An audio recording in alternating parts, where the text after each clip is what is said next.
الرحمن علم القرآن. أعوذ بالله من الشيطان الرجيم. إن كانت إلا صيحة واحدة فإذا هم جميع لدينا محضرون. فاليوم لا تظلم نفس شيئا ولا تجزون إلا ما كنتم تعملون. إن أصحاب الجنة اليوم في شغل فاكهون. هم وأزواجهم في ظلال على الأرائك متكئون. لهم فيها فاكهة ولهم ما يدعون. سلام قولا من رب رحيم. وامتازوا اليوم أيها المجرمون. ألم أعهد إليكم يا بني آدم ألا تعبدوا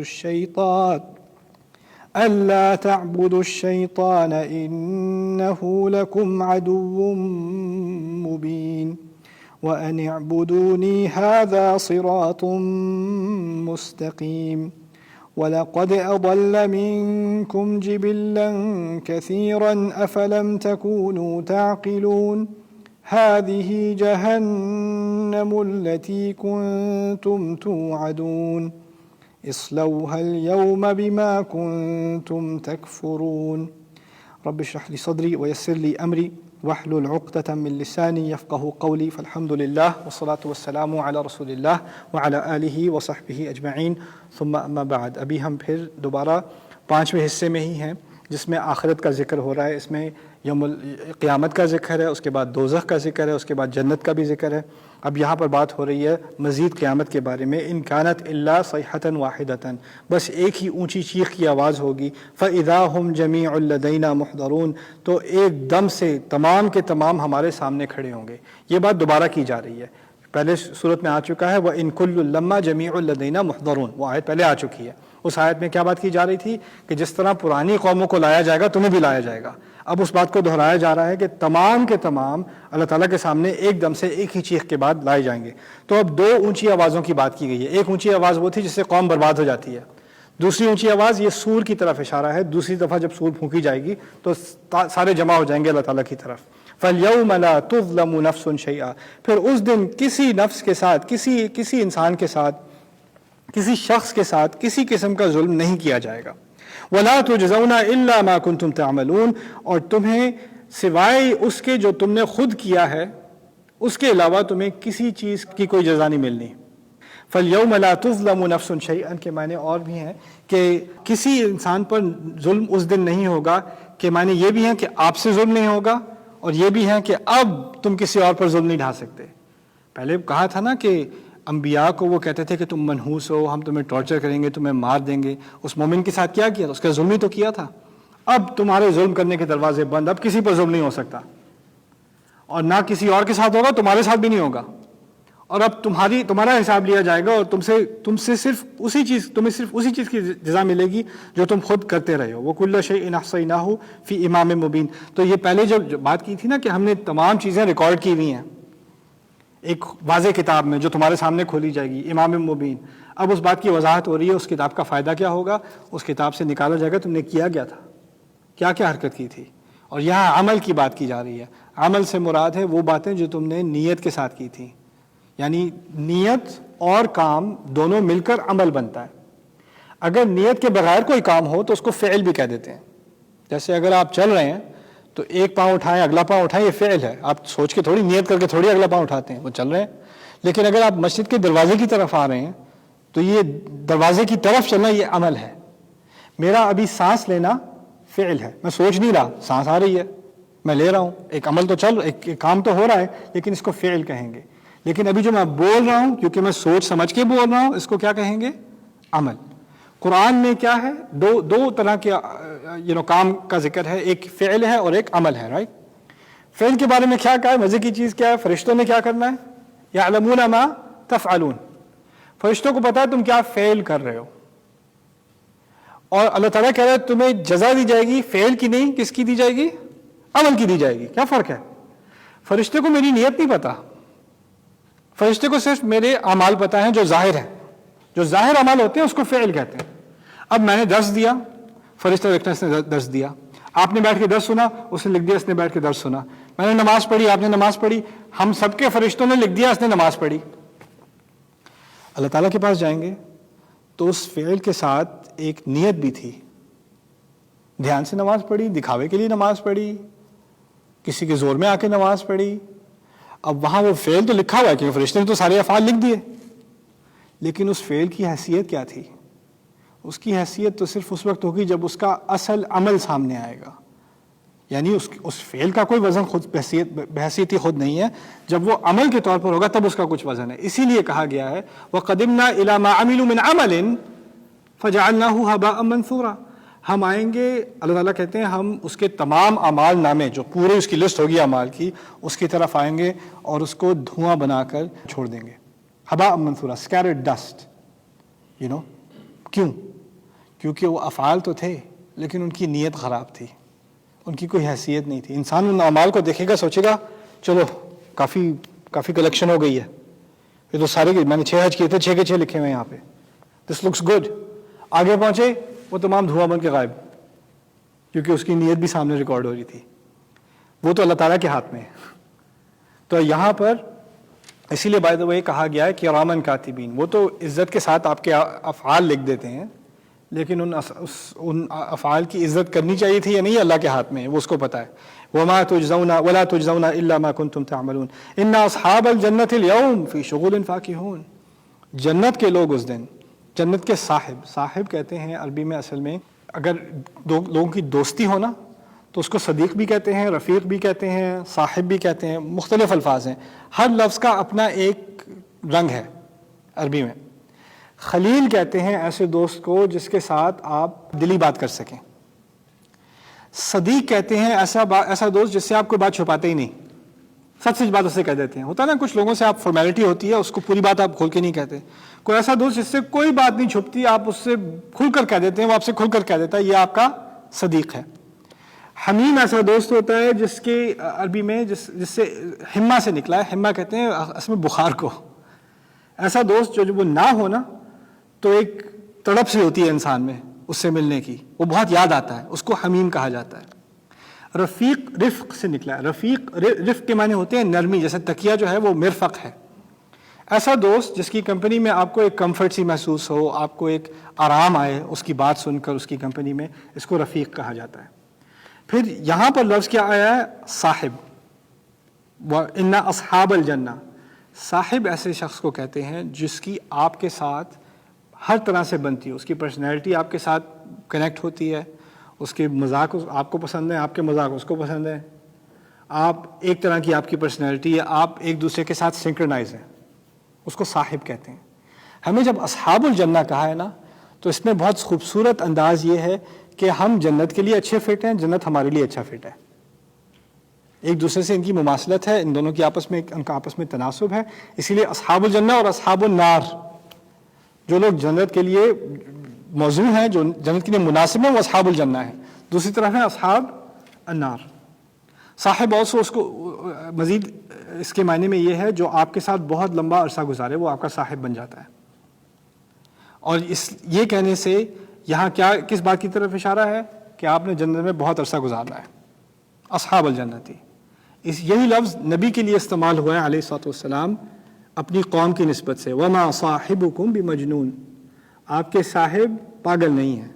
کیوں کہا گیا ہے وہاں پر؟ کیونکہ یہ تمہاری قوم کا سب سے اچھا حصہ ہے. تمہارے لیے اس سے زیادہ موضوع مناسب انسان کون ہوگا؟ اور اس انسان نے پوری زندگی تمہارے ساتھ گزاری ہے، اس کو تم اچھی طرح جانتے ہو، صاحب ہیں تمہاری صحبت میں گزر. صحبت کا وہی لفظ ہے نا، کسی کے ساتھ وقت گزارنا، اسی سے نکلا ہے. تو یہاں پر کہا ہے انا اصحاب الجنہ، اس باغ کے لوگ. اب باغ کا ذکر پہلے دنیا کے کانٹیکسٹ میں آ چکا ہے. جنات من نخیل واعناب وفجرنا فیہا من العیون لیأکلوا من ثمرہ وما عملتہ ایدیہم، وہ آیات آ چکی ہیں. اب یہاں اگلی جنت کا ذکر ہو رہا ہے. وہ یہ تو صرف پریویو تھا، اب وہ مین ایونٹ ہے. فی شغل فاکہون، پہلی بات جنت کی یہاں پر وہ شغل میں ہوں گے. شغل کا مطلب ہوتا ہے عربی میں کہ آپ بڑے مصروف ہوں گے. جنت میں آپ بڑے مصروف ہیں، لیکن یہاں والا مصروف نہیں. وہاں دعوتیں ہیں، گپ شپ ہو رہی ہے، لگے ہوئے ہیں، کبھی بور نہیں بیٹھے. کبھی کبھی لوگوں کو سوال آتا ہے، بچوں کو خاص آتا ہے سوال کہ جنت میں بوریت نہیں ہو جائے گی کچھ عرصے بعد؟ کھانا ہے تو خود آ رہا ہے، صوفے پہ بیٹھے ہوئے ہیں، ٹھنڈی ہوا چل رہی ہے، اب کیا کریں؟ قرآن نے اس بات کا بھی جواب دیا ہے. وہاں پہ شغل ہے، ایک نہیں کئی ہیں، شغل جمع بھی ہو سکتی ہے، لائک اشغال. مقصد یہ ہے کہ ایک دعوت ہے، وہاں پر اس کا اپنا مزہ ہے، اس کے بعد ایک اور گیم چل رہی ہے، اس کے بعد ایک اور پارٹی چل رہی ہے، اس کے بعد ایک اور کسی سے ملاقات ہے، پھر اور کسی چیز کی زیارت ہے. ہمیشہ کوئی نہ کوئی کام ہو رہا ہے. اور یہ بھی ہوتا ہے نا، آپ اگر ہر ہفتے یہاں اس دنیا میں ہر ہفتے آپ دعوت پہ جا رہے ہیں، اگر ایسا بھی ہو، انسان تنگ آ جاتا ہے یار دعوت سے. پھر دعوت، پھر دعوت، پھر دعوت، وہی بریانی، وہی کباب کھا کھا کے انسان بوریت ہوتی ہے کہ نہیں؟ لوگ پہلی دفعہ کسی ویکیشن پہ جاتے ہیں، بڑے ایکسائٹڈ ہوتے ہیں. اگر وہ جاتے رہیں تو کیا ہوتا ہے؟ نہیں اب وہاں نہیں جانا. اب جو لوگ جاتے ہیں نا، کبھی ہوائی جا رہا ہے، کوئی فلوریڈا جا رہا ہے، کوئی نیو یارک، نہیں اب نیو یارک جانا، وہ نہیں، وہ بہت ہو گیا. ہوتا ہے کہ نہیں؟ قرآن نے اس کا کیا جواب دیا ہے؟ جنت کے بارے میں کہا ہے ماکثین فیہ ابدا.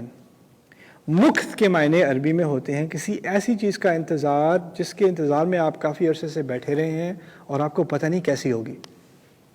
یعنی ایک اینٹیسپیشن ہوتی ہے نا، جیسے کوئی فائنلز میچ ہو رہا ہے، وہ شروع ہونے سے پہلے جو دھک دھک ہو رہی ہوتی ہے نا دل میں کہ کیا ہوگا، پہلی گیند میں آؤٹ نہ ہو جانا بھائی، بس باقی خیر ہے. رائٹ، دس از ماکثین، مکث. وہ کہاف میں اس کا ذکر ہے. یہاں پر اس سے اگلی بات کر دی کہ آپ انتظار میں ہوں گے اور پھر ایک بڑی مزے کی ایکٹیویٹی ہوگی، اس کے بعد آپ دوبارہ انتظار میں ہوں گے، پھر اگلی مزے کی ایکٹیویٹی. اور اس کا سب کا خلاصہ کیا ہے؟ فاکہون. فاکہ عربی میں اصل میں اس سے فاکہہ نکلا ہے، پھل. جو میٹھا پھل ہوتا ہے نا، یا جو پھل بالکل یعنی پرفیکٹ ہو، پوری طرح پکا ہو، اور وہ ٹیسٹ میں بھی بہت زیادہ اچھا ہو، جس کو چباتے کے ساتھ ہی، منہ میں ڈالتے کے ساتھ ہی آپ کے منہ پہ مسکراہٹ آ جاتی ہے. آپ اپنے آپ کو جتنا بھی غصہ کر لیں، وہ ایک بائٹ لینے کے بعد آپ کے منہ پہ مسکراہٹ آ جاتی ہے. اس کو کہتے ہیں فاکہہ. ثمر تو پھل کا نام ہے، فاکہہ ایسے پھل کا نام ہے جس کو کھا کے مسکراہٹ آئے. اسی سے خوشی اور مسکراہٹ کا لفظ نکلا ہے فاکہون. جیسے کوئی بہت ہی مزے کی چیز کھائی ہو نا، جو آپ کی شکل بنتی ہے، وہ شکل ہمیشہ کے لیے ہر ایکٹیویٹی میں مزہ آ گیا یار. فی شغل فإن أصحاب الجنة اليوم فی شغل فاکہون ہم وازواجہم فی ظلال. وہ اور ان کی بیویاں فی ظلال علی الارائک متکئون، وہ اور ان کی بیویاں چھاؤں میں صوفوں پر ٹیک لگائے بیٹھے ہوں گے.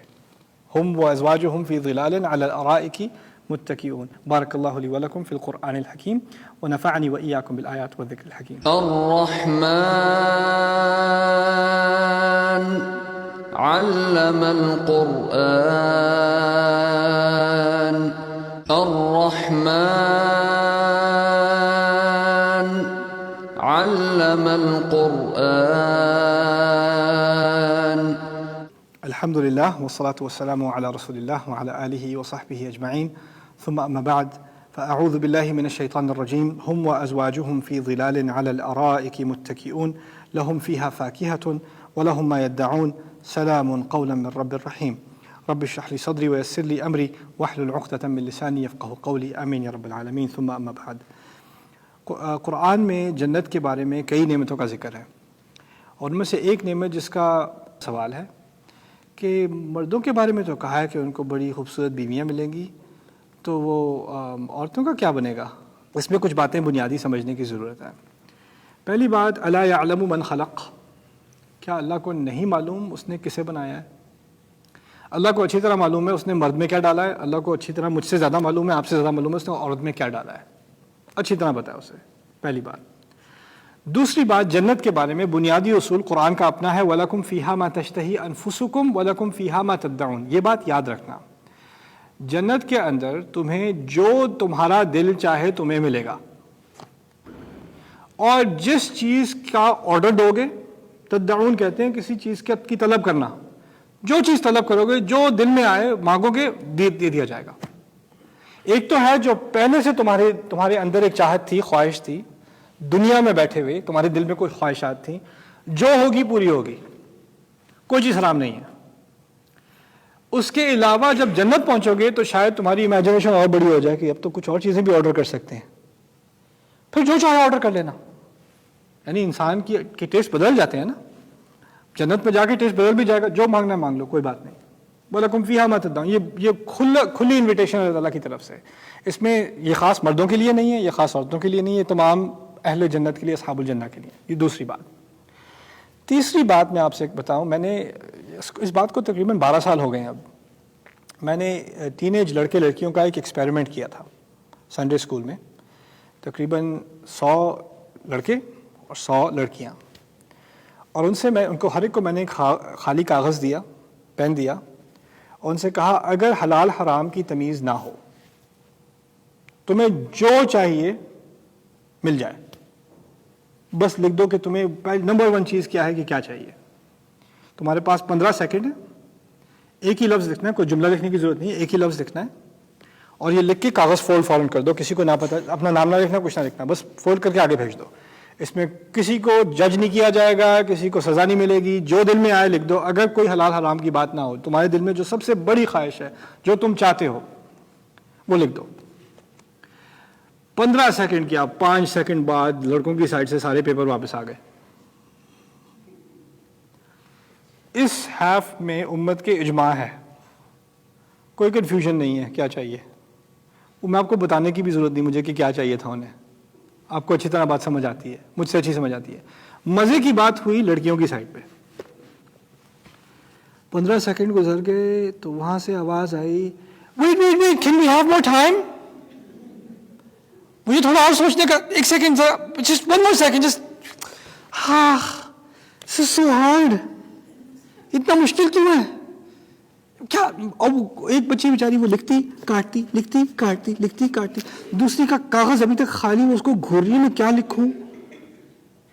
کچھ تھیں جنہوں نے فوراً لکھ لیا, ایسی بھی تھیں, لیکن کئی ایسی تھیں جن کو سمجھ, اتنا مشکل مسئلہ ان کے لیے کہ میں مانگوں تو کیا مانگوں, کیا چاہیے مجھے. اللہ تعالیٰ نے انسان کو, مرد کو گھوڑے کی طرح بنایا. گھوڑے پہ ویسے لگاتے ہیں نا بلائنڈر, اس کو ایک ہی چیز نظر آتی ہے. اسی لیے قرآن نے جب مرد کی خواہشات کی لسٹ بنا دی نا, اللہ تعالیٰ نے مرد کی لسٹ بنا دی. زُيِّنَ لِلنَّاسِ حُبُّ الشَّهَوَاتِ مِنَ النِّسَاءِ وَالْبَنِينَ وَالْقَنَاطِيرِ الْمُقَنطَرَةِ مِنَ الذَّهَبِ وَالْفِضَّةِ وَالْخَيْلِ الْمُسَوَّمَةِ وَالْأَنْعَامِ وَالْحَرْثِ. گلی مک گئی, ختم بات. مردوں کے لیے عورتوں سے چاہت, بچے, ایک خاص عمر میں اس کو بیٹے چاہیے, اس کو انویسٹمنٹ چاہیے, سیونگز چاہیے, قناطیر مقنطرہ من الذهب والفضة, گولڈ سلور چاہیے اس کو, سونا چاندی چاہیے. خیل المسومہ, اس کو بڑے عالی شان گھوڑے کی ضرورت ہے. اب گھوڑے نہ ہو, ہارس نہ ہو تو ہارس پاور تو ہو, فراری ہو, BMW ہو, مرسیڈیز ہو, ٹھیک طرح کی گاڑی ہو یار. الخیل المسومہ. والانعام, اس کے علاوہ اس کے پاس, قرآن نے تو کہہ دیا گائیں بکریاں, کہنے کا مقصد کیا ہے, انویسٹمنٹس ہوں, جاب نہیں کرنی, دکان بھی کھولنی ہے, بزنس چلانا ہے تاکہ بیٹھ کے آرام سے پیسے آتے رہیں, وہ انعام ہے. والحرث, اور ہر سال وہ گائے کہاں کام کرتی ہے, کھیت میں. کھیت میں کام کرتی ہے, کھیتی اگتی ہے, کھیتی کے پیسے بنتے ہیں, ہر سال بونس آتا رہے, یہی اس کی خواہش ہے, اسی پہ وہ محنت کرتا ہے. مزے کی بات یہ ہے کہ قرآن میں عورتوں کے لیے کوئی لسٹ نہیں بنائی. عورتوں کو نمبر 1 یہ چاہیے, نمبر 2 یہ, نمبر 3 نہیں ہے. اور میرے نزدیک جہاں تک مجھے سمجھ میں آیا, مجھے بہت کم سمجھ ہے اس بارے میں کیونکہ میں اس مخلوق میں سے نہیں ہوں, لیکن میری بھی 3 بہنیں ہیں, 4 بیٹیاں ہیں, اندازہ ہو جاتا ہے انسان کو کچھ نہ کچھ. بچیوں میں بہت ڈیورسٹی ہے, بچی کے ناطے بھی. کچھ بچیوں میں سپورٹس کی طرف, کچھ بچیوں میں زیور کی طرف, میک اپ کی طرف, کچھ بچیوں میں کہانیوں کی طرف. بچے شروع سے بہت زیادہ ڈیورسٹی ہے بچوں میں. لڑکے تھوڑی بہت ڈفرینسز ہیں لیکن کم ہیں. جب بچیاں ایک خاص عمر پہ پہنچتے ہیں, کچھ عورتیں ایسی ہیں جن کی سب سے بڑی خواہش ہے ماں بننا. کچھ اور ہیں جن کو مردوں سے دلچسپی ہے, ٹھیک ہے, وہ بھی ہیں. کچھ اور ہیں جن کو کسی چیز سے, بس کام سے دلچسپی ہے. I don't want to get married, میں نے نہیں شادی کرنی, مجھے نہیں ضرورت اس چیز کی, بالکل نہیں چاہیے مجھے. عورتوں کے ہاں ایک موٹیویشن نہیں ہے. اور میں تو کہتا ہوں ایک عورت کی اپنی زندگی میں چینج ہوتی رہتی ہے بات. شاید شادی سے پہلے اس کی سب سے بڑی خواہش تھی کہ میں اس سے شادی کر لوں. شادی کے بعد بچہ ہوا, وہ مرد جو ہے وہ انویزیبل ہو گیا, بچہ من نظر ہی نہیں آتا, اسے بچہ ہی نظر آتا ہے. وہ مرد کہے گا بھی کہیں ڈنر کرنے چلتے, نہیں بیبی ذرا. تو یہ اللہ تعالیٰ کی رحمت ہے. میں یہ کہنا چاہ رہا ہوں, جہاں تک میری بات مجھے سمجھ میں آئی ہے, آپ کا میری بات سے اتفاق کرنا لازمی نہیں ہے, یہ میرا اپنا استنباط ہے, میرا اپنا انالیسس ہے. جہاں تک مجھے سمجھ میں آئی ہے, مردوں کی خواہشات عام طور پر ایک ہی لسٹ ہے, اس میں کوئی خاص ویریشن نہیں ہے. عورتوں کا معاملہ بہت زیادہ اس سے مزید کمپلیکس ہے. اگر اللہ تعالیٰ نے لسٹ دی ہوتی, کچھ عورتوں کے لیے اپلائی ہوتی, کچھ عورتیں کہتی اس سے تو میرا کوئی فائدہ نہیں. اللہ تعالیٰ نے ذکر ہی نہیں کیا کہ عورتوں کو کیا ملنا ہے خاص جنت میں. لیکن اس کا بھی ایک پھر عورتوں کو, ہماری بہنوں کو, ماؤں کو احساس ہوتا ہے کہ شاید قرآن نے ہم سے کچھ زیادتی کی, ہمارے بارے میں کچھ کہا ہی نہیں. میں آپ کو ایک بات بتاتا ہوں, ایک مثال دیتا ہوں قرآن سے. قرآن میں کئی دفعہ اعمال کی جزا کا ذکر ہے کہ آپ کو اچھی نیکی کریں گے تو اس کی کیا جزا ہوگی. کچھ اعمال ایسے ہیں آپ کو محل ملیں گے, غرفاً تجری من تحتها الانہار, کبھی نہریں ملیں گی, کبھی باغ ملیں گے, اس طرح کی باتیں کی جاتی ہیں نا. ایک خاص مقام پر اللہ تعالیٰ نے معاف کرنے کا عوض دیا ہے, یعنی معاف کرنے کا کیا آپ کو ثواب ملے گا جنت میں, اس کا کیا معاوضہ ہے. اس کے بارے میں کہا ہے فمن عفا و اصلح, جس نے معاف کر دیا محبت کے ساتھ اور بعد میں صلح بھی کر لی. صلح ایک تو ہے نا معاف کرنا پھر دور رہنا, ایک ہے معاف کرنا اور صلح بھی کر لینا. اگر کسی نے معاف کیا اور صلح بھی کر لی تو اس کو کیا ملے گا جنت میں. فرمایا ہے فاجرہ علی اللہ, اس کا اجر تو اللہ کے ذمہ ہے. یہ نہیں کہا اس کا اجر باغ ہوں گے, اس کا اجر محل ہوگا, اس کا اجر نہریں ہوں گی, اس کا اجر پھل ہوں گے, یا اللہ تعالیٰ کی صحبت ہوگی. کیا کچھ کہہ سکتے تھے اللہ تعالیٰ, یہ اللہ تعالیٰ کا کلام ہے, اس سے بہتر کلام آپ کو نہیں ملے گا. اس تمام آپشنز میں سے اللہ تعالیٰ نے کیا چنا, فاجرہ علی اللہ, اس کا اجر تو میرے ذمہ سمجھو, اس کا تو میں خاص خیال رکھوں گا. یعنی اتنا عظیم اجر اس کا کہ قرآن کے الفاظ بھی اس پر نہیں اتر سکتے. بس یہی کہا جا سکتا ہے کہ اللہ ہی دے گا. اللہ خود کہہ رہا ہے بس تم انتظار کرو, دیکھنے میں تمہارے ساتھ کرتا کیا ہوں, تمہارے تو مزے ہو گئے, تمہارے لیے سرپرائز ہے. میں کیا کہنا چاہ رہا ہوں, جب عورت کو اس کی جزا کا خاص ذکر نہیں کیا, فاجرھا علی اللہ, اس کا اجر تو اللہ کے ہاں ہے. اللہ نے اس کو ایک مسٹری بنایا ہے. جس کو اللہ تعالیٰ سے لا ہے, جس کو اللہ تعالیٰ سے محبت ہے, اس کو تو اس بارے میں اور خوش ہونا چاہیے کہ کیا دے گا خدا, کیا دے گا. And if I know one thing, girls love surprises. فَأَجْرُهُ عَلَى اللَّهِ. پھر یہاں پر اس آیت میں آپ کو بار بار آئے گا کہ مردوں کو خوبصورت بیویاں ملیں گی, ان کی ازواج ہوں گی, مقصورات فی الخیام, کہ وہ خیمے میں اپنے آپ کو رکھیں گی اپنے شوہر کے انتظار میں. اور پھر قاصرات الطرف, اپنی نظریں نیچی کیا کریں گی. وہ نظریں نیچے کرنے کا پتہ کیا بات کی جا رہی ہے. جب آدمی کی شادی ہوتی ہے نا, اور پہلی دفعہ اپنی بیوی کو دیکھتا ہے, گھونگھٹ اٹھا کے دیکھتا ہے, بیوی آنکھوں میں آنکھیں ڈالتی ہے کہ نہیں ڈالتی, اس کی نظریں نیچے ہوتی ہیں, شرما رہی ہوتی ہیں جی. وہ لمحہ 10 سال گزر جائے نا شادی کے, 15 سال گزر جائیں, وہ واپس نہیں آتا, وہ گیا. لیکن اندازہ کریں جنت کی شادی اور دنیا کی شادی میں زمین آسمان کا فرق ہے, لٹرلی زمین آسمان کا فرق ہے. جنت کی شادی ایسی ہے کہ ہر بار جب ملے گا تو ویسی ہی ملاقات ہوگی جیسی پہلی دفعہ تھی, ہر بار. وہ کبھی باسی ہوتی ہی نہیں, وہ رشتہ کبھی پرانا ہوتا ہی نہیں. یہ جنت کی ایک خاص خصوصیت ہے, قاصرات الطرف. تو اسی لیے اس کا ذکر قرآن میں ہے کہ مردوں کی ایک بہت خاص خواہش ہوتی ہے, ایک خاص خوشی ہوتی ہے ان کی, اور اس کا ذکر کر دیا اللہ تعالیٰ نے, کھلا کر دیا, کیونکہ اللہ تعالیٰ نے ہمیں خود ہی بتا دیا کہ مردوں کی ذہنیت ہی ایسی ہے, ان کو بنایا ہی اس طرح ہے, ان کی خلقت ہی ایسی ہے. تو اس لیے وہ بات کی گئی ہے. اس میں جس طرح مرد کو عورت کے ساتھ ریلیٹ کرنا بہت مشکل ہے, عورت کو مرد کے ساتھ ریلیٹ کرنا بھی بہت مشکل ہے, بہت مشکل ہے. اس میں صرف ایمان کی بات کی جا سکتی ہے. وہ کیا ہے, اللہ تعالیٰ کسی کو مایوس نہیں کرے گا, اللہ تعالیٰ نے کسی کو کم نہیں دینا. یہ بات ہمارے دل میں اندر تک ٹھک جانی چاہیے کہ اللہ تعالیٰ نے کبھی کسی کو جب کہا ہے نا، خاص کر اجر کے بارے میں، دیکھیں کسی اور معاملے میں کچھ فرق و تفاوت ہے، عورت کے لیے کچھ خاص احکام ہیں، مرد کے لیے کچھ خاص احکام ہیں، لیکن جب اجر کی بات آتی ہے نا، لا اضيع اجر عامل منكم من ذكر او انثى، تم میں سے کسی عمل کرنے والے کا میں کبھی کوئی عمل ضائع ہونے ہی نہیں دوں گا، عورت ہو یا مرد ہو۔ یہ خاص کہہ کر اس بات کی طرف ضمانت دے دی کہ عورتوں مردوں کبھی اس بات کی فکر نہ کرنا کہ تمہیں کو کم ملے گا، جب تمہیں کو مایوسی ہوگی کہ اچھا بس یہی ہے اور کچھ نہیں ہے۔ نہ ایسا نہیں ہونے والا۔ اللہ تعالیٰ ہم سب کو عظیم جزا دے گا۔ یہاں پر ازواج کی بات کی جا رہی ہے، وہ اور ان کی بیویاں، وہ ان کے اسپاؤس، ان کے ساتھی چھاؤں میں بیٹھے ہوں گے، تکیوں پر علی الارائک ٹیک لگائے ہوئے، صوفوں پہ بیٹھے ہوں گے ٹیک لگائے ہوئے۔ بارک اللہ لی ولکم فی القرآن الحکیم ونفعنی وإیاکم بالآیات والذکر الحکیم۔ الرحمن علم القرآن، الرحمن علم القرآن۔ الحمدللہ والصلاة والسلام علی رسول اللہ وعلی آلہ وصحبہ اجمعین، ثم اما بعد۔ ایک مرتبہ پھر السلام علیکم ورحمۃ اللہ تعالی وبرکاتہ۔ لہم فیہا فاکہۃ ولہم ما یدعون سلام قولا من رب الرحیم۔ ان کے لیے ہر طرح کے پھل ہوں گے، فاکہۃ، اور فاکہۃ کی نکرہ جو یہاں استعمال ہوئی ہے نا، اس کا ایک ترجمہ یہ بھی ہو سکتا ہے ان کے لیے کوئی پھل ہوگا۔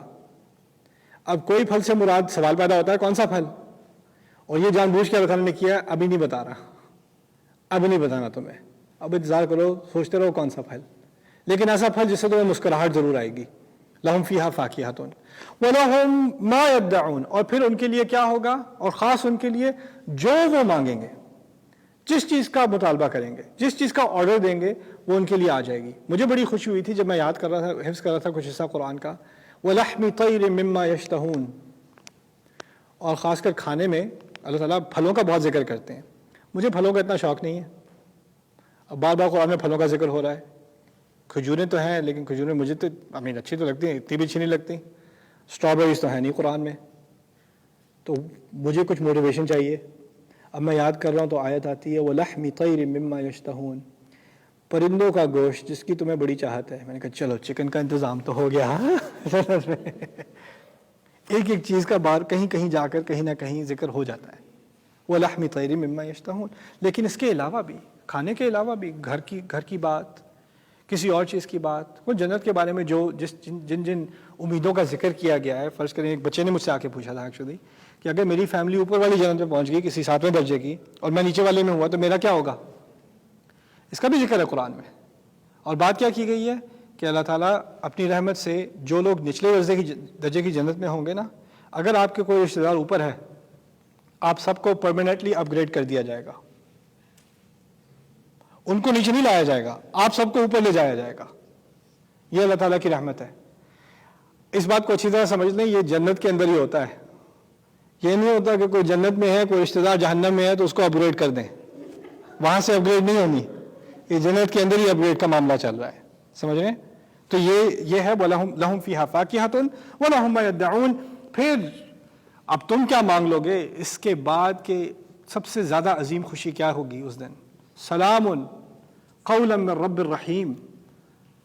سلام ایک ایسا لفظ، اور قولا جو نصب یہاں پر آیا نا، اس کو عربی میں کہا جاتا ہے للتعجب، النصب علی التعجب، یعنی ایسا عظیم لفظ۔ قولا تو ہم پڑھ دیتے ہیں ایک قول، لیکن اس کا منصوب ہونا یہاں خاص ہے، علی الاہتمام، النصب علی الاہتمام۔ تو قولا من رب الرحیم، ایسا قول، سلام ایسا قول جو ایک بہت رحمت محبت کرنے والے رب کی طرف سے آ رہا ہوگا۔ آپ کو اللہ تعالیٰ خود سلام کہیں گے، سلام قولا من رب الرحیم۔ یہ ملاقات جو ہماری اللہ تعالیٰ سے ہونی ہے نا، یہ دو طرح کی ہیں۔ ایک لوگ ہیں جو اللہ تعالیٰ سے ملنا چاہتے ہیں، ان سے التجا کرنا چاہتے ہیں یوم القیامت میں اور قیامت کے دن، لیکن ان کو موقع نہیں دیا جاتا۔ لا ينظر الیہم یوم القیامت ولا یزکیہم، نہ ان کی طرف خدا دیکھے گا نہ ان کو پاک کرے گا۔ کچھ لوگوں کی طرف اللہ دیکھنے سے بھی انکار کر دیتے ہیں۔ دوسری طرف وجوہ یومئذ ناظرہ الی ربہا ناظرہ، کچھ شکلیں ایسی ہوں گی جو روشنی سے بھری ہوں گی کیونکہ وہ رب کی طرف دیکھ رہی ہوں گی، رب کو تاک رہی ہوں گی، غور سے گھور رہی ہوں گی اللہ تعالیٰ کی طرف۔ اللہ تعالیٰ کچھ اہل ایمان کو اپنے دیکھنے کا موقع ملے گا، اسی لیے ہماری شکلیں نور سے بھری ہوں گی، اللہ تعالیٰ کے نور سے۔ وجوہ یومئذ ناظرہ الی ربہا ناظرہ۔ پھر دوسری طرف جو بات کی گئی ہے اس ملاقات کے بارے میں، سلام قولا من رب الرحیم، وہ یہ ہے کہ ہمیں جب اللہ تعالیٰ سے ملاقات یہ ہوگی، جب ہم اللہ تعالیٰ سے اس کمپنی میں بیٹھے ہوں گے، وہاں پر کہا ہے الی ربک المنتہی وان الی ربک المنتہی وانہ هو اضحک وابکا، آخری انتہا تمہارا آخری گول تو رب ہی ہے۔ آمین۔ جنت سے بھی آگے سب سے عظیم نعمت کیا ہوگی؟ اللہ تعالیٰ سے خود ملاقات۔ اس ملاقات کے بعد فوراً کے الفاظ استعمال کیے ہیں وَأَنَّهُ هُوَ أَضْحَكَ وَأَبْكَى، اور وہی ہے جو ہنساتا ہے اور وہی ہے جو رلاتا ہے۔ سلام قولا من رب الرحیم وامتازوا اليوم، اور اب اپنے آپ کو الگ کر لو، ایھا المجرمون، مجرموں اپنے آپ کو آج الگ کر لو۔ یہ اب دوبارہ جنت سے نکل کر دوبارہ یوم قیامت کے دن کا سین دوبارہ لایا جا رہا ہے، اور یہاں اب کہا جا رہا ہے کہ تمام مجرم لوگ جنہوں نے رسولوں کے خلاف جرم کیے، جنہوں نے مسلمانوں کے خلاف جرم کیے، جس نے انسانیت کے خلاف جرم کیے، ان سب کو الگ کر دیا جائے۔ وامتازوا اليوم، اپنے آپ کو الگ کر لو، ایھا المجرمون الم اعہد الیکم یا بنی آدم اللہ تعبدوا الشیطان، کیا تم سے وعدہ نہیں لیا تھا میں نے؟ آدم کی اولاد، تمام آدم کی اولاد اللہ تعالیٰ کے سامنے ان سے بات کی جا رہی ہے، کیا میں نے تم سے وعدہ نہیں لیا تھا آدم کی اولاد اللہ تعبدوا الشیطان، کہ تم شیطان کی عبادت نہیں کرو گے؟ شیطان کی عبادت تو بہت کم لوگ کرتے ہیں، لٹرلی ڈیول ورشپ بہت کم لوگ کرتے ہیں۔ لوگ پیسے کی عبادت کرتے ہیں، لوگ جھوٹے خداؤں کی عبادت کرتے ہیں، لوگ کبھی کبھار انبیاء کی عبادت کرتے ہیں، وہ بات سمجھ میں آتی ہے۔ قرآن نے پوری بنی آدم کو کھڑا کر کے سوال یہ پوچھا تم نے شیطان کی عبادت کیوں کی؟ تم سے وعدہ نہیں لیا تھا کہ تم شیطان کی عبادت نہیں کرو گے؟ اب سمجھ میں آئی بات کہ شیطان کے وسوسے سن کے غلط عبادت کرنا اصل میں شیطان ہی کی عبادت کرنا ہے۔ شیطان کے وسوسے سے کوئی بھی اللہ کے دین سے ہٹ جائے، وہ شیطان ہی کی عبادت کر رہا ہے۔ انہ لکم عدو مبین، وہ تو تمہارے لیے کھلا دشمن ہے، اس نے تو اپنی دشمنی کا اعلان بھی کیا ہے۔ یہ بھی نہیں کہ آ کے کہے کہ میں تمہارا دوست ہوں، اس نے تو پہلے کھلم کھلا سب فرشتوں کے سامنے اللہ کے سامنے کہہ دیا تھا میں سامنے سے حملہ کروں گا، پیچھے سے حملہ کروں گا، سیدھے راستے سے آؤں گا، دائیں اور بائیں دونوں طرف سے آؤں گا، ہر طرف سے حملہ کروں گا، اور میں اس بات کو ثابت کروں گا وَلَا تَجِدُ أَكْثَرَهُمْ شَاكِرِينَ، ان کی اکثریت شکر کرنے والی نہیں ہوگی، میں دکھا کے رہوں گا۔ اس نے تو اپنی عداوت کا، اپنی دشمنی کا کھلا اعلان کیا تھا۔ اللہ تعالیٰ یہی کہہ رہے ہیں، کیا اس نے کھلا اعلان نہیں کیا تھا؟ لا تختصموا لدی وقد قدمت الیکم بالوعید، اب یہ الفاظ میرے سامنے نہیں بدلے جا سکیں گے، تمہارے الفاظ سے کچھ نہیں بدلے گا اب۔ وما انا بظلام للعبید، اور میں تھوڑی ہوں جو اپنے بندوں کے ساتھ ظلم کرتا ہوں۔ یوم نقول لجہنم هل امتلأت وتقول هل من مزید، اس دن جب ہم جہنم سے کہیں گے بھر گئی تو، اور جہنم جواب دے گی اور کچھ ہے؟ جہنم یہ جواب دے گی، یہ وہی جہنم ہے جس میں اور جگہ پر اتنے ٹھسے ہوئے ہیں لوگ کہ جگہ نہیں بن رہی، پچھلی نسل کے لوگ بھرے ہوئے ہیں، ایسے گھسے ہوئے ہیں کہ جگہ نہیں بن رہی، اوپر سے ایک اگلی نسل گمراہ نسل اندر ٹھوسی جا رہی ہے، نیچے سے کہتے ہیں لا مرحبا بہم، ان کے لیے کوئی جگہ نہیں ہے۔ رحب کہتے ہیں عربی میں جگہ کو، وسعت کو، عربی میں جب کو آپ کو ویلکم کہتا ہے نا مرحبا مرحبا، رحب سے آتا ہے، رحب کہتے ہیں جگہ کو، کہنے کا مقصد یہ ہے ہمارے گھر میں آپ کے لیے بہت جگہ ہے، آئیے آئیے، اس لیے کہتے ہیں مرحبا۔ وہ اس دن کہیں گے ان کے لیے کوئی جگہ نہیں ہے، ان کو کہاں گزارے ہیں یہاں پر، لا مرحبا بہم، اور اوپر سے وہ کہیں گے ہم تم پر لعنت بھیجتے ہیں، تم ہم پہ لعنت بھیجو، ہم تم پہ لعنت بھیجتے ہیں۔ یہ سین ہے جہنم کا، یہ سب شیطان کا کرنا۔ انہ لکم عدو مبین وان اعبدونی ھذا صراط مستقیم، بس میری عبادت کرو، یہی سیدھا راستہ ہے۔ یہاں پر ایک باریک چیز جو آپ کے شاید ذہن میں نہ آئی ہو پہلے، قرآن میں اللہ تعالیٰ اپنے لیے ہم کا لفظ بھی استعمال کرتے ہیں اور میں کا لفظ بھی استعمال کرتے ہیں، آپ کو اس بات کا اندازہ ہوگا۔ انا نحن نزلنا الذکر وانا لہ لحافظون، انا اعطیناک الکوثر، ہم نے کوثر عطا کی ہے آپ کو، ہم کا لفظ استعمال ہوتا ہے، ہم جمع ہوتی ہے، کبھی کبھار انا کا لفظ استعمال ہوتا ہے، میں۔ ان میں فرق کیا ہے؟ ابھی لمبی بحث کے بجائے صرف انا کے بارے میں بات کر دوں۔ جب آپ انا کا لفظ دیکھیں گے قرآن میں، میں کا لفظ اللہ تعالیٰ کے لیے، اس میں صرف دو باتیں ظاہر ہوتی ہیں، یا اللہ تعالیٰ کی شدید محبت یا اللہ تعالیٰ کا شدید غصہ. ان دو کے علاوہ انا نہیں آتا.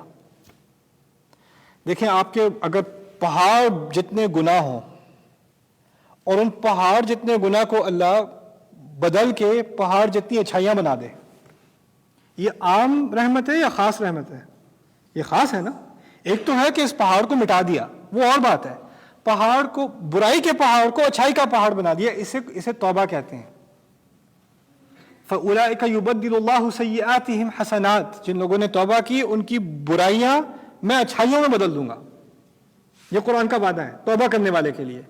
یہ عام نہیں ہے، اس لیے توبہ جب آتی ہے نا تو یہ نہیں کہتے ہم توبہ قبول کرتے ہیں، ہمیشہ کہتے ہیں میں توبہ قبول کرتا ہوں، میں قبول کرتا ہوں. میں کا لفظ بار بار بار بار آئے گا.